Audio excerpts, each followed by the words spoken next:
British Prime Minister David Cameron is a twat. That's all we've got time for this week. What, no? Oh, all right, I'll explain. Now, I know this isn't a surprise for the majority of you. After all, he's a Tory elitist whose whole mission in life has been to help make his rich friends get richer, evade tax, get even more richer, cut funding to the NHS, getting richer, whilst rogering the unemployed. Well, basically a bit like this. Something, something, something, dark side. Something, something, something, complete. But let's be fair here. Regardless of his apathy towards the poor, his preferential treatment towards the rich, and his ties with the Sith, he is a good man. After all, Cameron, like many of the world leaders today, believe in freedom of speech, in particular, the freedom of the press, or at the very least, when Murdoch tells him to. The Charlie Hebdo massacre apparently touched him so much that he vowed to do something about it. What he's proposing is to give intelligence agencies the ability to crack any form of encrypted communication online. My wife does that with my Facebook account. I should really stop using my cat's name as the password. So let's get this straight. In order to protect individual rights, the Prime Minister wants to take away the rights of everybody within the UK. But that's Tory logic for you. The needs of the individuals outweigh the needs of the many.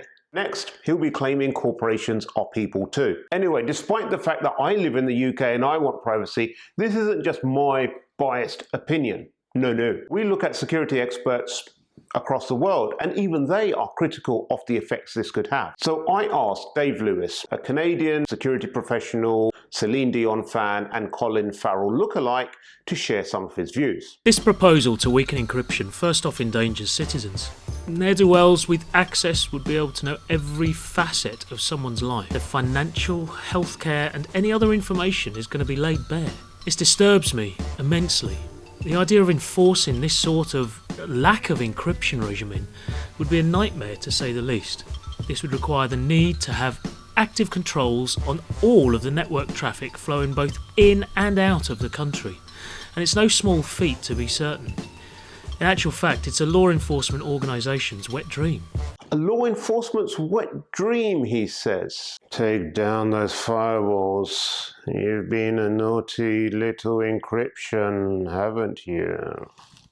Also, on an unrelated note, I've loosened up my own encryption by having a daily dose of fibre in the morning. It's really cleared out the old hard drives, if you know what I mean. Still, that's not all Dave had to say. The second problem is that Cameron's broken encryption proposals would jeopardise commerce for the UK, both on a national scale and beyond.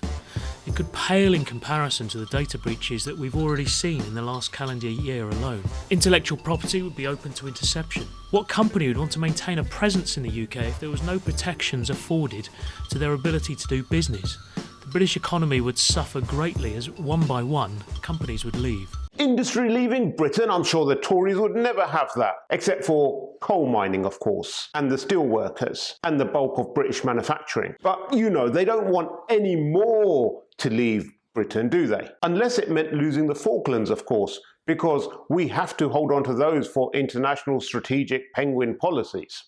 Finally, Dave shared these words of wisdom. The third problem with this is that it would help to enable thieves. Cybercrime is a very real issue today, and this would sound the dinner bell for every miscreant online to crawl out from under their keyboards and take a swing at the new digital gold rush. Today, if you conduct your online banking, you have an expectation that the transaction is going to be safe.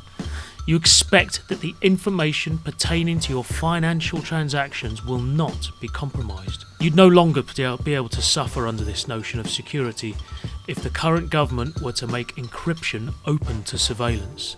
You would have to assume that any transaction was readable and therefore compromised, and that does not make for a rosy outlook for the future. No, Dave, it's not rosy. It's not rosy at all. It's looking pretty Tory blue, which is downright scary from where I'm sat. The real scary thing is, despite all of this, despite what the government wants to do and proposing, there are still people out there that will continue to say they've got nothing to hide, they've got nothing to worry about, they don't mind if the government snoops on them. The problem is that just because you think you've got nothing to hide, it doesn't mean the government doesn't think you've got nothing to hide. Ever watched 5 minutes of cheeky porn on your laptop? Now Cameron will know. Ever bet money on a horse with a rude name? Now Cameron will know. Ever considered becoming a member of ISIS? Now Cameron will know. Well, that last one's probably not a bad thing.